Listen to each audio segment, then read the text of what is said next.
right, everybody, we are back for episode, I want to say this is episode 12, might be episode 13. Who knows? We've been rolling. It's been hot on here in these streets. As always, it's your boy, Coach Coop, my boy, Jay, reporting live from Europe.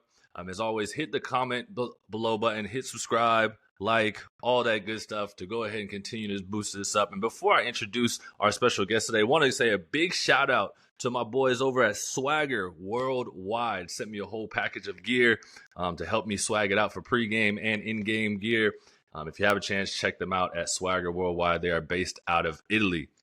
But all that said, here we are on episode whatever number it is, and we've got a super, super special guest, our first woman in the game. It is going to be Ester out of Brazil. Now, Ester comes from a long background, right? She is born and raised in Brazil, plays quarterback for the Rio Preto Wilders, and plays for Team Brazil for the flag football team, is actually the quarterback there.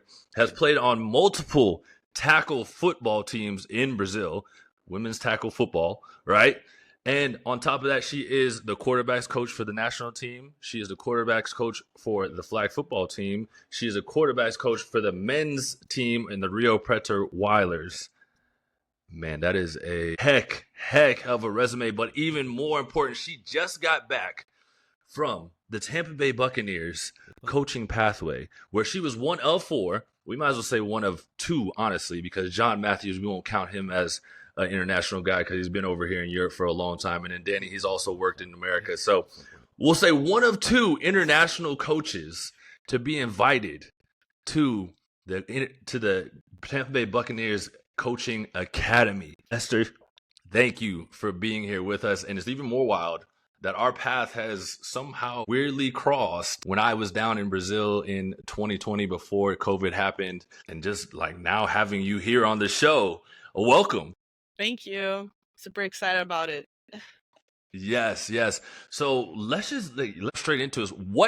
So you're in Brazil, right? And I don't know, many people might not know that football is actually happening in Brazil, but what got you into football? That's always a good question.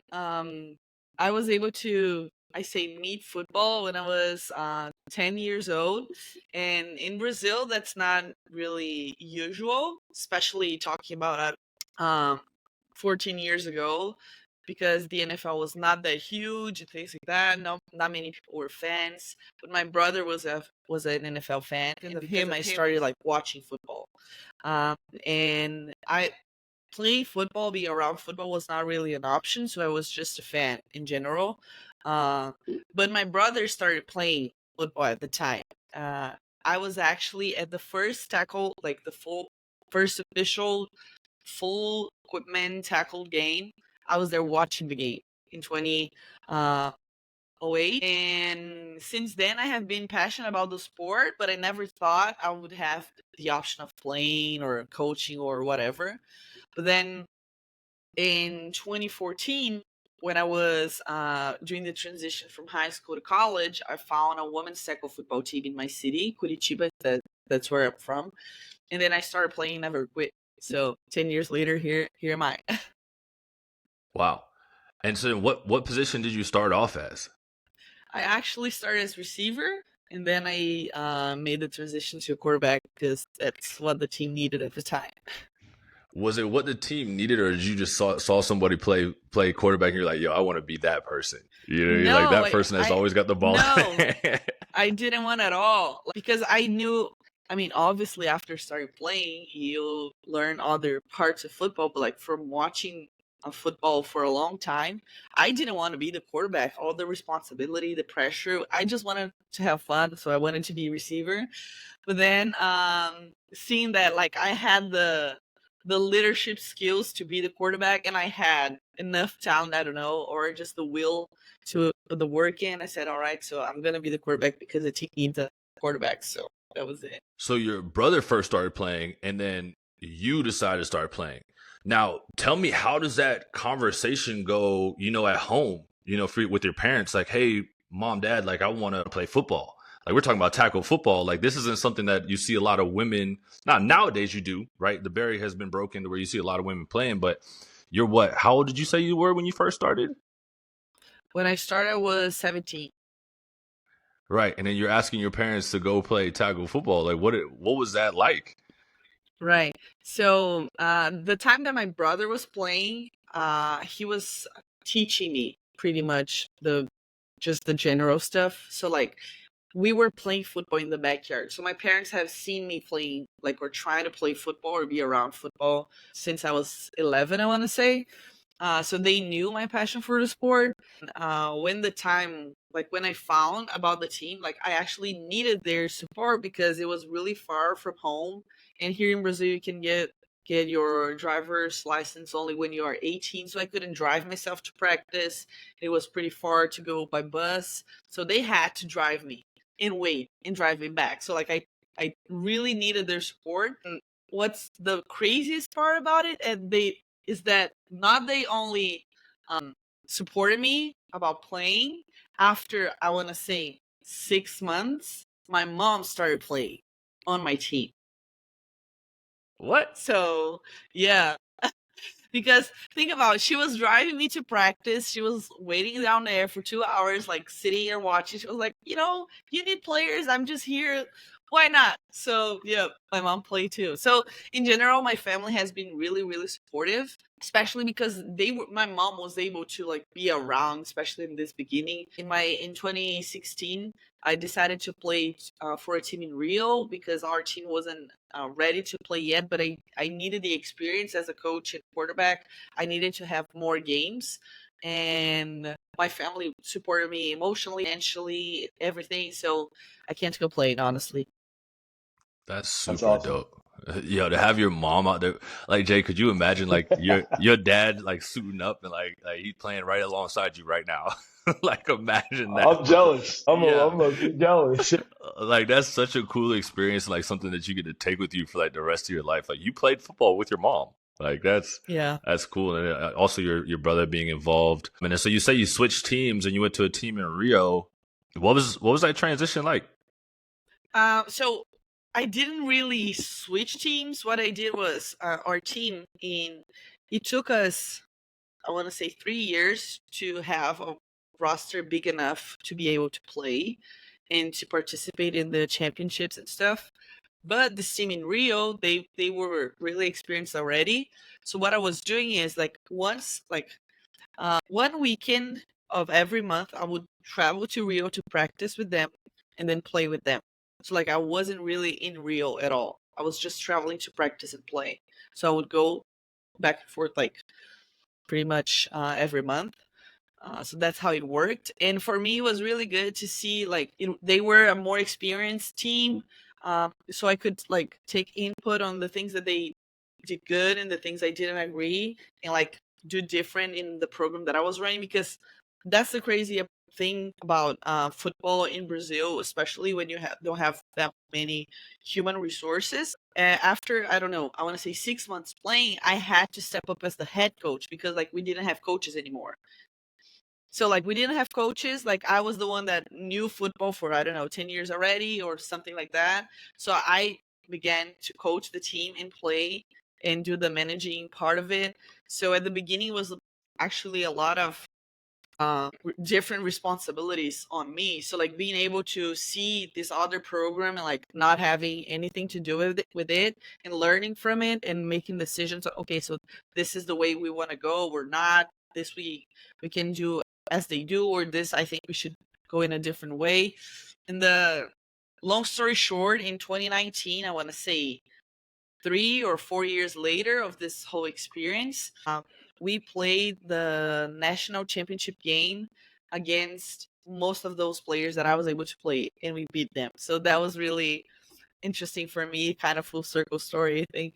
That's That's dope. that's crazy. To 6 months in that you're like playing and coaching. So you're a quarterback, you're the head coach, and you're having to deal with management side of things too, while also still going and practicing with another team. Uh, how you know what I mean? Like, cause how? Yeah, you know a lot. You know a good amount about football, but like, how much did you know about being, a head coach? I didn't know at all. Like, not even football. I mean, I understood the game and like how the game works. I was pretty comfortable about that. and I knew some things about specific positions in the offense, but like not enough to be a coach. But the thing is, as at the same time I was starting, I mentioned I was transitioning between high school and college, right? I was starting my PE major. So like I was already a teacher, that was a thing, and I think that has always been my, I want to say like strong a strength, I want to say. Um being a teacher, so it was what I knew I didn't know enough.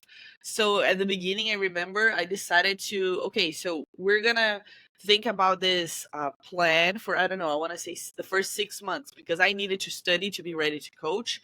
So we didn't have enough players at the beginning. I said, all right, everybody's gonna practice in all positions, so I could have time to learn something about the position before teaching them about it.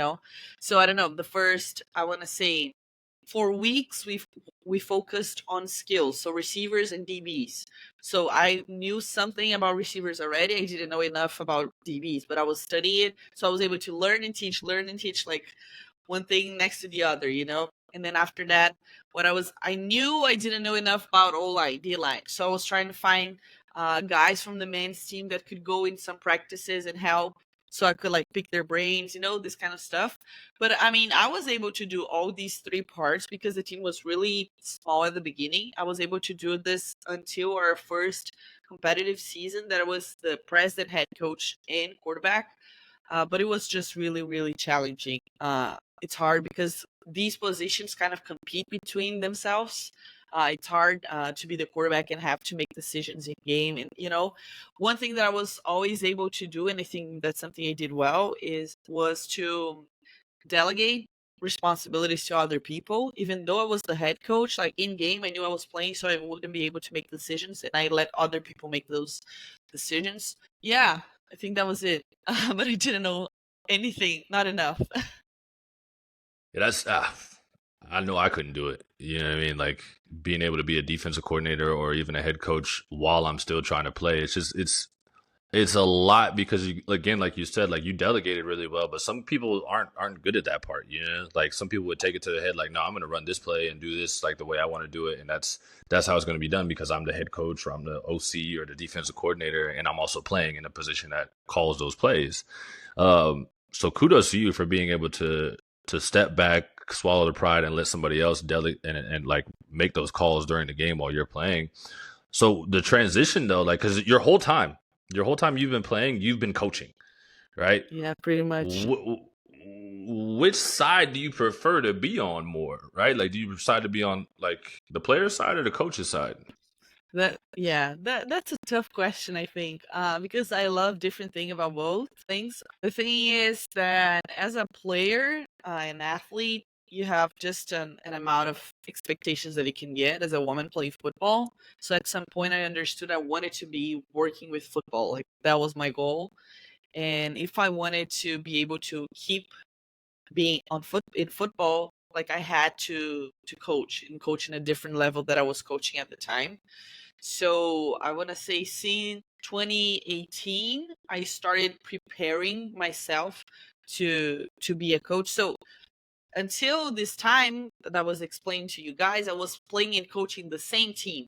But on 2018, I understood, okay, so we cannot do this anymore. I was preparing a coaching staff to step up and take my place on that. But then on 2018, from the second semester on, I decided that I wanted to be coaching a men's team and playing on my team. So I was able to do both, but not like it was at the same time, but not really. So the roles were not like crossing over. I don't know if that makes sense, but like I love playing. I really enjoy. That's why I still play flag. I remember when the Weilers, they our first conversations about hire me, I said, all right, I want to go, but I will be the coach for the flag team only if I can still play. Like I'm not ready to quit playing. And they were like, "All right, if you can do both, like go for it, do your thing."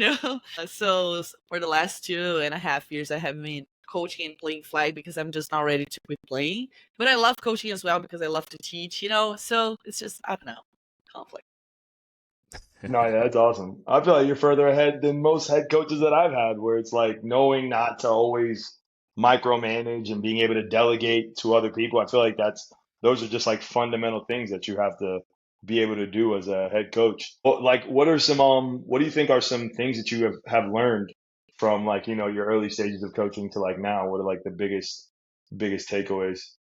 Yeah, I mean, first of all, like the level of football that we cannot even compare what I knew and what I know now. Like after 10 years doing that, and I think I want to say the first thing is that I have been always eager to learn and talk to people and ask questions.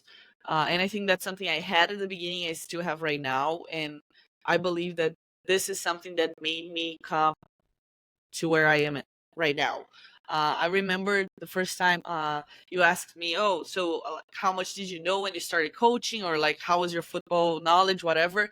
I remember going to my first coaching summit, whatever, and I was the only woman coach there, and I didn't even know how to count a box. Like, okay, if we're talking football wise, okay, so how do we run an inside zone? Like that's just the main rug concept, like if you are an offensive coordinator or coach, you know how the inside zone works. And I had no clue. Okay, so we're talking about counting the box. How do we count the box? Who's the mic?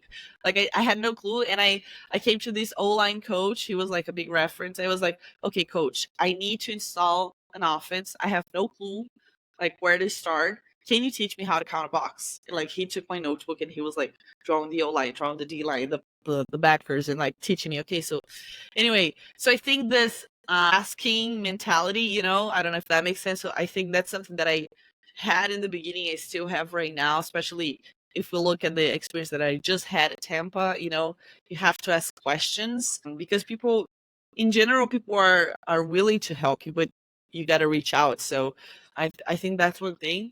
The other is to be more clear about communicating expectations. That's something I learned in the past 2 years, I want to say, especially with my teaching background. That helps because one part that I forgot to mention, like coaching right now is my part-time job.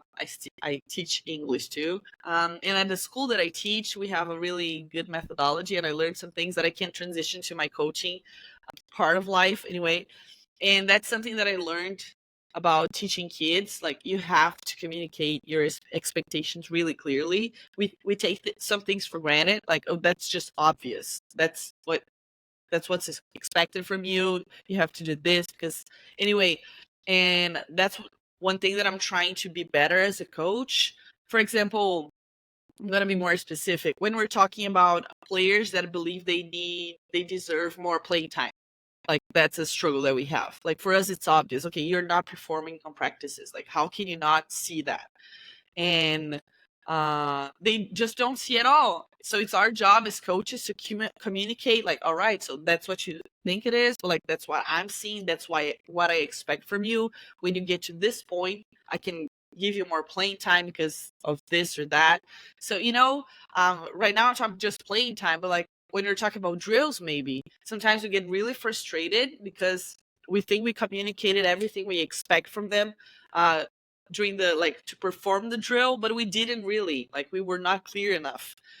So that's something I learned in the last, I want to say, 3 years, and have been helping me a lot. Awesome. So yeah, I mean, you're way more advanced, I'd say, than a lot of other coaches, Yeah, way ahead of the uh, curve. especially in this game. But you talk about players just talking about getting playing time, or maybe not understanding like the communication of the drill. Now you're also coaching a men's team, right? And you're a woman in the industry that is heavily dominated or been dominated over the years by men, and now recently has gotten a lot better. How do you navigate through that and actually get? I honestly can't tell you that I've ever had a woman coach, right? So I don't know what it's like to be coached like by a woman. I wouldn't think it's any different, right? Just because, I mean, if you know the sport, you know the sport, right? If you can help me get better, you can help me get better, regardless if you're Right. coaching me in the weight room or if you're coaching me on the field.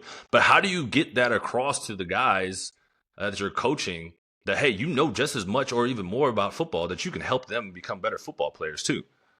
I think I have been fortunate enough to be in good programs during my I don't know, history in football. The fact that I played and I did a lot of good things playing helps them to respect me, even though they don't really know me, or like I think once I get to a place or to a program, the fact that I did what I did as a player, like that kind of bring the respect a little bit. But I understood really early that it was all about gaining their trust, and that's something like people just don't give your trust. You have to earn the trust. So I always worked to build this relationship with the players, you know. And at the end, it's what you said. Once they see that you're just trying to help and you can't help them, like they don't really care that much. I mean, some players like uh like we can have some difficulties and hard situations, but I was fortunate enough to not be on those, especially because I always had the other coaches. How can I say that? My English is missing now. Support. I want to say support. So like once the head respect and coach, support from them. yeah. So once the head coach hires you, like they're not gonna say like they respect the head coach, so they're gonna respect you somehow. Not necessarily they're gonna listen to you at the beginning. Then comes the part that what I just said, like it's about gaining their trust, and I understand the trust you can get from like 3 different aspects. The first one is connection. You gotta connect. Like I'm a person, you are a person. Like we just need connection. And how can we connect as people? I think that's the first part of it. The second one is character. It's about like doing what you say that you're gonna do, and that's for me, and that's for you as a player. And the third one is I don't know how to say that in English. No, competence. It's the same word in English and Portuguese, I think. So, like, once you show that you have the competence to do it and you show results and you know what you're talking about, one thing leads to the other. So, I believe that all my coaching journey, especially when we're talking about coaching men, has been developed around these 3 aspects. And once they see that you are out there grinding with them as much as they are, they respect you. That has been my experience. Yeah. I know this isn't proper to ask a lady, but Esther, how old are you? I don't mind. I'm 26. 26. Yeah. Now Oh you talk wow, like you've been you gotta in the game for a minute. for real. Like she just broke down 3 ways on how she gets athlete or her players to communicate and buy into her being a coach in a way that like we've heard all these things, right? Obviously, like Yeah. we've been in the game long enough, and like we Yeah. know all this stuff, like what makes a good coach. But like you at 26, you just could broke lead a it down and seminar fully to understood. the Like older coaches. you know what I mean? Like we done had some coaches that don't even know what the fuck you just said. Excuse my Yeah, language. but I mean, I think this mentality of like being eager to learn, like that's not something I came up with, and that's something we know about football. You don't create stuff; you just copy from people that are doing it good. And I learned this from like reading the stories of other great coaches. Like you just start like some things they make sense for you, and you just take those in and put them in practice. So I would say that's the reason that I'm able to have all this, I don't know, maybe mature understanding of the game and the player coaching relationship. It was because I was able to see those information and bring it to me and put it to practice, I think. That's super dope. But on top of that, like, so you're coaching a position that's super tough. I would say probably number 1 hardest position in football outside of playing corner, right? How did you learn to coach quarterback, and who are you like continuing to learn from to help elevate your quarterbacks? I think the fact that I played quarterback helped a lot because, like, I already understood the things, all the demands of the position itself. Like, the fact that you have to understand the whole offense and all these stuff. Like, I have been doing it for a while before coaching quarterbacks. So I think that really helped because that's just usual. As a player, I was doing it. So I can transition that to coaching. And I think and I heard that from one of my import quarterbacks last year, actually, Riley Cooper. He's in Germany now. He said, like, the fact that you played, like, clearly your coaching points come to, like, from a standpoint of somebody that was in the pocket in a moment and understands like how it is to be there. Sometimes it's really easy for us as coaches to watch tape, like, all right, you should have done this or that, and like you just don't realize what the pressure really means. So that's something that I really try to acknowledge when I'm talking to quarterbacks. Okay, so I understand that this was the pressure. You probably was going through A, B, or C, but that's what I'm expecting from you, like footwork wise or reading wise. So I think that really helps, even though it is really complex. I still have a lot of things to learn. In being like in the NFL for a minute, just a week, it was like you see like how many more details you still gotta learn or understand, like how much difference they make in a game that is so more. It's just faster, and you have even more details. Anyway, and I would say that this helped a lot. And you asked about like who I look for, like, and keep learning from. For sure, Coach Brian. He's in Mexico right now. He's the offensive coordinator at Pumas Acatlán, but he's a Brazilian guy. He's my head coach at the national team, and he was like, I think he was the coach that saw me like, okay, so once you decide to do the transition, like you're gonna be good. So he helped me prepare for this transition. Like he gave me my first shot as an intern during the pandemic, a remote internship as quality control. Anyway, like the way he sees offense and the way he coaches the quarterbacks, like I really learn a lot from him. And so I think like he always helped me on that. So it's good for me to have the opportunity to coach with him at the national team, because like I always speak some things that, okay, I think I can do this better for that.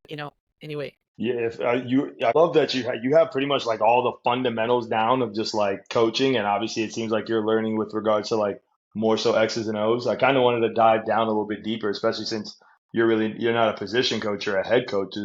What what are some things that you've been learning or just trying to implement with regards to like culture?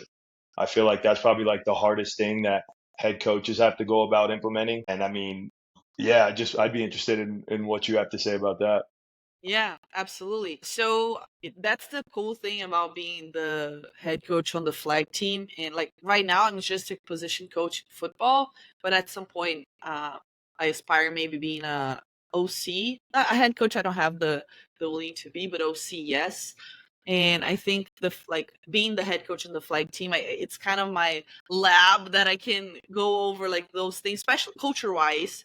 So these are the things that I believe, and try to put those into reality in the team and see like how that happens and like grow from there. But answering your question, once I knew I was gonna be the head coach, and I had to think of all that and bring something to the team, I stayed close to the values that I have while working with football. So I believe in excellence, I believe in effort, and I believe in teamwork. So these are the three main things that I am always talking to our players about. And like if you put together the words in Portuguese, like if you get the middle of them, it comes up with fun. I really believe you have to have fun playing football, especially in the context that we are at, as women playing flag football. If you're not happy playing football, if that's not something that really adds to your life, it doesn't make sense. So we need a safe environment. Of course, we want, like I said, we need excellence, we need effort, and then but out of that, it still has to be fun. Fun doesn't mean it's not serious, or that for sure that's the opposite, because we are really really serious in what we do, sometimes too much. I think other teams, they kind of make jokes about it. These, I want to say, 1 or 2 months ago, I'm going back and forth, but it will make sense. We were warming up to our first game. We started playing at 8 a.m. And like we have a really, I don't want to say strict warm up routine, but like it's everything is really planned. Like that's how we do in football, right? In flag, not necessarily. Like this is a culture that's changing now, but it hasn't been like that for like always. So I don't know. Our warm up takes, I want to say, 1 hour and 10 minutes total, like to go from the just regular, like the general warm up, then specifics, then perfect plays, whatever, all these moments and parts of warm up, and it was still dark. Like it was like the game was gonna was going to start at 8, so like 6:50 we were already on the field warming up. Like it was like the sun was just coming out, and then other teams were just arriving to the field. They were like, one of them like made a joke like, you are a meme already on the internet because like you were warming up and it was even dark. So that's something that our players and our culture we have that's really strong. Like everything we do with a purpose, and things are planned. It's just not random. That's something I always tell them, because sometimes as a player it's hard to buy what your coaching is doing, but I try to show them that everything has a reason behind. Like we're not just doing things because I want, because I don't have anything to do and I'm just being random, you know? So just to explain that the fun part not necessarily takes out all the commitment that we have with the process itself. So yeah, that's what I would say. Excellence, effort, and then being a team working together for real. So all these things I talked about, trust, that's something I talk to them about. Like that's not only on the relationship between me and you, but between yourselves, you know, or between me and the other coaches as well. That's something I truly believe in. And I would say that's the main thing. If you believe on it, like your daily actions are gonna match to those values, so you're able to keep those into practice. It's not perfect. We have our issues for sure. I have a lot of things to learn and like I have to be better in some things too, culture wise. But I think we're doing a really good job of that. I'm trying to go play for Esther. I want to go You play feel for me, bro? Come Esther. on, I'm trying to figure out a way to get Esther out here for I'm some ready to camps and run through stuff. a You know what I mean? wall for Like, Esther. you did. That's dope to hear, like what you're saying, but also know that you're practicing what you preach, right? Because you got a lot of people out there that will say all these things because it sounds cool on Instagram or it sounds Yeah. great for a podcast or whatever. But like you're actually doing this because, like, I mean, I did my research. I looked at everything that like you've been working with and all the stuff you've been doing, like through Instagram, Facebook, and all that stuff, like with your teams. People are buying into what you're doing. You know what I mean? People are ready to follow you. Like Jay said, like people are ready to run through a wall um, playing for you. Yeah, That I think like so. that is great for the game of football, not only in Brazil but across the world, right? Because I mean, we don't get a chance to see everybody, and now obviously Jay and I are from America, right? So we know what football means for us and how the Brazil. culture has been installed.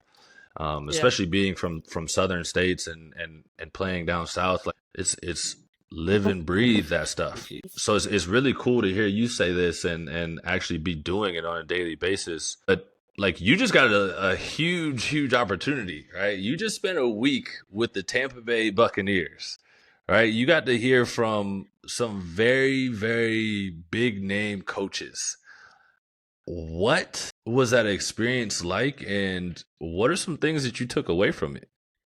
Yeah, sure. It was amazing. Like, I mean, I have lived lots of great experience. It was for sure. If it was not the most transformative, it was one of the most ones, and it was super special. I think one thing that I was really impressed was the vision that the books had for this project and how everybody was like how everybody bought into it, you know? Everybody, like all the people, they were so welcoming, and the culture in the building itself, it was great. I mean, obviously, the time of the season that it happened, it allowed, especially the coaching staff, to be open to us. So we were just, I want to say, I think it was phase two from off season, and then the rookie mini camp. And like rookie mini camp was just unbelievable. Like the timing of the two things happening together was just perfect. I don't know if the other teams are gonna follow the example of the Bucks. Hopefully they will, because it's just amazing. I think for the team and for the people that get the opportunity to be there. And so during the week we had different panels with different people related to the organization itself. So for example, we had one that we had the coordinators, and they were giving some advice about like the transition, like, okay, so once you become a coordinator, things that they have learned in the transition and stuff, or early career advice from the position coaches, all these stuff, you know. And then from rookie minicamp was just football the whole day. I remember I was like waking up 4:30, going to bed 11. Like just when I was not having The meetings or in the grind. practice, I was just like studying the playbook and the installs because like I wanted to be ready to coach somebody, but I had no clue about the playbook. So Out there like, studying like she gonna get cut. yeah. That was pretty much feeling, and that was interesting because so I was waking up like 4:30 just to like wrap up the everything that I was reviewing the other night. We would have me and Coach Nelson. He was the other guy with the quarterbacks from the coaching academy. We would go to the building and I'm gonna say 5:30. So 5:45 we were there already. And Coach Thad, the quarterbacks coach, Thad Lewis, he would meet with us for like 1 hour and 15 minutes before breakfast just to go over the installs. So we would like be more ready once the quarterbacks were in. Like we would be a little bit in advance, and then we would go over like the whole schedule. So it was a packed day, but it was awesome. And Coach Thad especially, he was super open to help and answer questions. I was able to develop a good relationship with him during that time. I learned a lot. One thing that he always said, and like I'm always like I'm here in Brazil for 10 days now, and I already heard myself repeating it at least 10 times. Is he says over communicate, under assume. And that's related to the things that I was telling at the beginning about communicating expectations, whatever. And he was saying that to the NFL team, to the quarterbacks and to the players. So that was really, really cool to see. And that's something I learned, something really simple at the end, but sometimes we don't really pay attention on that. So that's one of the big lessons that I got home. What was so you got a chance for rookie minicamp? Who was the quarterbacks in the rookie minicamp room with you? Uh-huh. So we had Jeremy. I called them by the first name, so I have a hard time remembering the last names. That's something that I struggle, by the way. It was really hard for me being in the US and like remembering everybody's names. But it was Jeremy, Michael, and Zach. They were the three quarterbacks out there. And yeah, that's pretty much it. What was that rookie mini camp experience like? So were you there when like they actually like at the end? Because how many guys they have for rookie mini camp? Like 70 to about 80, right?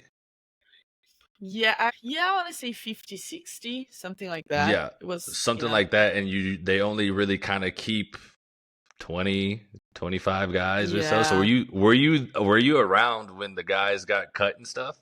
No, we were not. Because Okay. like rookie mini camp, like our experience ended as at the same time as the rookie mini camp. So like we didn't Uh, see like the follow up, you didn't get to see the ugly part. Yeah. No, we Yeah, didn't. that's it. That's good. For a talent wise though, being there at rookie minicamp, what was that like to see some of these athletes and the way they move? Like comparing it to what you're used to seeing in Brazil. Like obviously you've seen import players Uh-huh. come there and like you have some really good athletes I've seen myself down there in Brazil, but like you're talking about NFL guys, right? Like top of the top. Like they're Yeah, trying to make an NFL team. Like what was that experience like? it was awesome. It was awesome to see. And the main thing that I brought home about it, when people ask me, that's always what I answer. It was crazy for me to see the speed and agility running really deep routes, like really, really deep routes. When we're talking about Brazil, we have fast receivers, but they don't run routes that go over 12 yards. Like, I mean, like thinking about where they change directions and cut, like that's 8, 10 yards deep. And we were talking about like 15, 18, 20 yards deep and then cutting, and doing that really fast. And the timing, the perfect timing with the quarterback just finishing the drop. So that was crazy to see. And just how fast they change directions. I think that's unbelievable. And like seeing the O line and D line going really hard on themselves without pads, that was a lot. It was interesting to see and watch. Those boys up front are crazy. Now Jay can tell you all Oh, about that because he's a D lineman himself. But for Yeah, he wow. gets me, nasty up there. yeah, I know you got to hand Oh it yeah, that the boys just go he crazy, and does. even with just those little shells on, like they got the shells are different than like Yeah. just wearing like a shoulder pads, but like the little soft shells, like they're literally going at it. Yeah, That's intense. That's intense. that's a super dope experience for you. Like a whole week with the Tampa Bay Buccaneers, and you were there with Todd Bowles too, right? Yeah, Yeah, and then you had Coach Dungy, right? Dungy was, yeah, yeah. Yeah, yeah. yeah, What was it like to meet? Because those guys right there are probably, I mean, Dungy right for there for me is like he's a Hall of Famer. Did yeah. Dungy He speak? is. Yeah. So we had He a did speak. panel. It was with him and Bruce Arians. He was like in a Oh, virtual. He wasn't that in person, but he was talking to us as well and participating like What? simultaneously. So yeah, it that's was like golden. NFL legends, whatever, whatever, like the name of the panel. So you can have an idea from there. Yeah. Dang.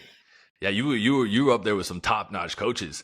Um, Yeah. so from all the stuff that you heard from them, like what are you taking back now to the national team, to Rio Preto, Weilers? Like what are you taking back with you that like you're I know you said the one liners you say every day now. Over communicate, under assume. Like Yeah. I know you're taking that back with you, but like from a coaching standpoint, like what drills have you taken back with you? Right. Like the things that we saw there, honestly, are not that different from things that we already do. I think so that's one thing that was good to see. I mean, I was only with the quarterback, so I don't know about the other positions. But I don't feel like they were doing something totally different than what we do already.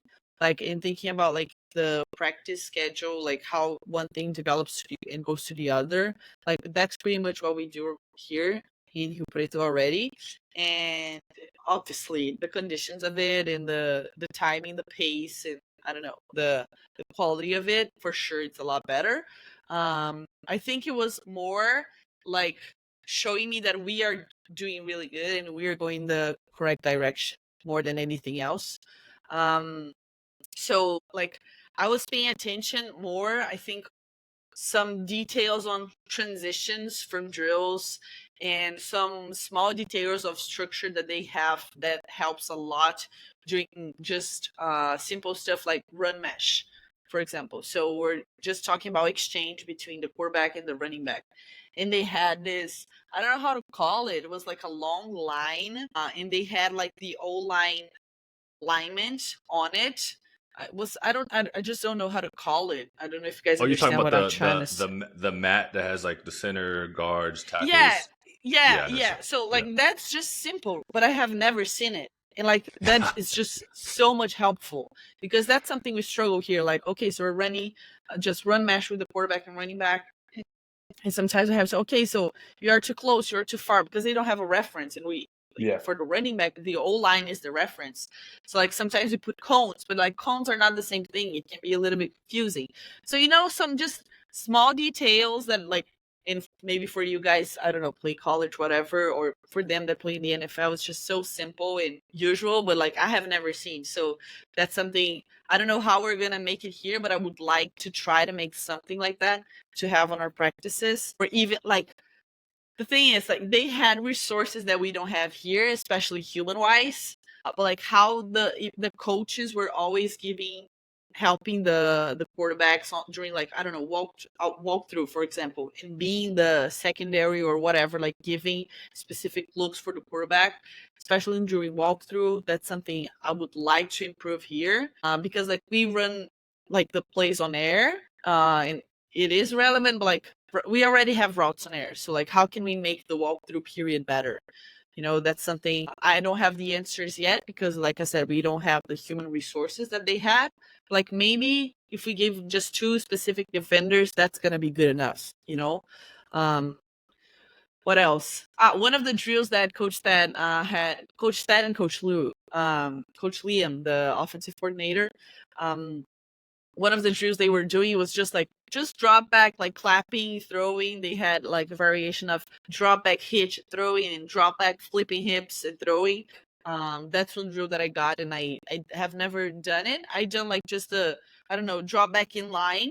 That's something that I have done, but I wasn't doing it like that with them, so I was able to just put in practice, like, I don't know, last week. So I would say those things. Yeah, that's hey. I'm excited to see what you guys do down there, especially with your time that you spent and how you're gonna implement these things. You know, my kind I'm a of fan. I got two more kind of important questions for you. Five years from Okay. now, 5, 10 years from now, where is Esther in this coaching game? Both. That's I it's mean, you're always still tough young to too, answer. playing too. You feel me? Yeah. Like you're still super young in this Yeah. game. Not Yeah, like for us old sure. men right now, you know? I think that's a hard question to answer because you guys know that working in football, like things just change fast. So like for sure working towards something, but like that's not really a close plan or vision that I have. But I would say like in 5 years I would like to be coaching in the US, like mainly. I don't know what level. Maybe like I don't really have the intention to coach college level.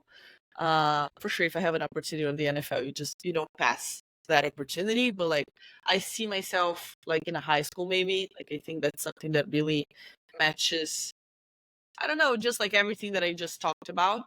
I feel like I could be really happy coaching in a good high school, I don't know. So I would say that if I'm still playing in 5 years, for sure I want to be working towards the Olympic team. I would be 31, but I think like I might be able to make it happen or something. So let's see how that goes. I don't know. I love that. It's not like it hasn't been done, you know what I mean? Like you could do it Yeah, at 31. You yeah. know, I mean, I'm Yeah, don't 32 say and still that. I'm close to 31. hey, I'm 32 and still playing. Jay Don't is get my freshly hopes down. 30. So you still got an opportunity. And also for the people out there listening, if there's anybody that's coaching or knows somebody coaching at the high school level, Esther's open, you know, to come to the States and check it out. We might have some Yeah. phone Exactly. calls. Flip Might it. have some phone calls for you to come over here to Europe too. Yeah, I 'Cause I know mean, some and teams that that's could that use your that's the other expertise. point. That's the other thing. Like I'm talking about the US because I think like that would be the first shot. But like Europe or even like Mexico is another place. I have connections there, and like college football in Mexico is really good. So the next steps, like I love Brazil and I love what I do here, but I believe that I want to be able to live other realities of football as well. And that has to be outside. So Yeah. overseas. Our boy Rashad's playing in Mexico right now. So Yeah. definitely had to hit Nice. him up and tell him we know a pretty good coach. But definitely, I'm telling you that you have an opportunity here in Europe because you know a lot more than I would say half these jokers out here. Just even listening to how you speak, even if we ain't going over Genuinely. X's and O's right now, I can Right. genuinely tell you that you are way more advanced than half of these coaches out here. All right, so keep I doing what you're appreciate doing. it. But Thank No, you. definitely. my last question for you is what would be your biggest piece of advice for not only a woman but a male coach just now starting in this industry or has been in this industry for a minute? What would be your best advice for them? hmm I think that would be like two in one. The first thing I learned it from my mentor, Coach Brian, I mentioned before, is be where your feet are. So like it's really easy as coaches, like okay, so right now I'm coaching here in Brazil and doing my thing and like being more focused on how can I get to the US and really doing my job here. It's not like you're not gonna have plans, but make sure you do your best where you're at right now, and things are gonna happen if you're doing a good job where you are. And when other people look at you to consider you for a job, they're gonna see what you have done at the place they're at, and it doesn't matter the reality that it is or the level of football. It's like, did you make an impact in the place that you are at? That's the difference that people are looking for. So, and that's something I learned, especially because I don't know, being a 26 woman and having plans, like it's easy to get anxious, especially those days. It's really easy to get anxious about the future. And that's something that keeps me grounded. Be where your feet are. Okay, just be where you are. And things are going to happen. So that's one thing. And the other is find a good mentor. Like that was the main changing aspect for me. I mentioned Coach Brian and Coach Alex. He's our head coach right now here in the Wilders, and he teaches me a lot. Like every practice, the relationship that we developed and how much I grow and how I'm a better coach because of him too. So you just need to find good mentors and learn from them and don't be afraid to ask questions. I would say that was the thing that brought me here, probably. Other than just putting the work, obviously. I love it. No, that is key words right there, Esther. Like we gonna have to turn that into definitely some quotes that we gonna be posting on IG and Nice. everything. Yeah. But we got our last section now, Esther. Right? This is a Oh. new section that we have added in. It is our 90-second round. One word answers, right? It's gonna be 10 questions, right? They can be about football, they can be about life, they can be about randomly anything, right? And all you can do is one word answer, and you've got 90 seconds on the clock. How's that I'm sound for you? nervous. Don't be nervous. Sounds all right, but I'm a bit nervous. Don't be nervous. It's all fun questions. You'll do great. All right. All right. All right, let's so go. You ready? Yes. All right. Here we go. 90 seconds on the clock. Favorite pregame snack? I like to eat potatoes. Best coach you've ever had? He was my one word, Sydney. That was his name. Favorite NFL team? I cannot answer that. That might be my job next time, you know? That's a tricky one. Skip, I don't want to answer this one. All right. Pizza or burger? Burger. Favorite meal of the day? Lunch. Best athlete you've ever met? That's a hard one. Best athlete. Gosh. That's not fair. Best Come on, athlete. Esther, you got it. You're on the clock. Gosh, the best one. That's. I have It's all right. We'll skip zero it. names. We'll I'm skip sorry. it. I'm the worst at this game. No, your favorite pair of cleats? Ooh, Alpha Menins. Okay. Nike. You prefer flag or tackle football? No, that's just. Are you talking about as a player, or as a coach? We'll say as a player. Okay. I don't know why I asked that. It's not easier. Okay. I'm gonna go with tackle foot. Okay. I got two more for you. We'll knock these ones out. Who is the best receiver on the women's national team for Brazil? That's just unfair. But I would say Thaisa. All right. Last one. What is your number one flaw as a coach? Ooh, number one flaw. Can it be like 2 words, maybe? Yeah, we'll say 2 words. It has to be a sentence, actually. Go ahead. It's, I think, being afraid of being too hard on players sometimes. Like being too nice. Respectable. That would be it. And that is episode number 12. Esther, we heavily appreciate you. Man, everything that you're doing, everything you're saying, like we loved every bit of it. To be 26 and hear what you're saying and what you're doing and what you're about to accomplish for the rest of your life. Hey, if anybody hasn't told you yet, we'll be the first ones to tell you we're proud of you. Right? Keep doing what you're doing. And thank you for being on here with us. That is episode number 12. Again, remember, subscribe, comment, like, hit up Esther if you need to learn anything else about football. And again, thank you to Swagger Worldwide for dropping some gear. Hey, Jay, don't worry. I'll get you some gear soon too. All right, bro. All right, and we're out. Thank you, guys.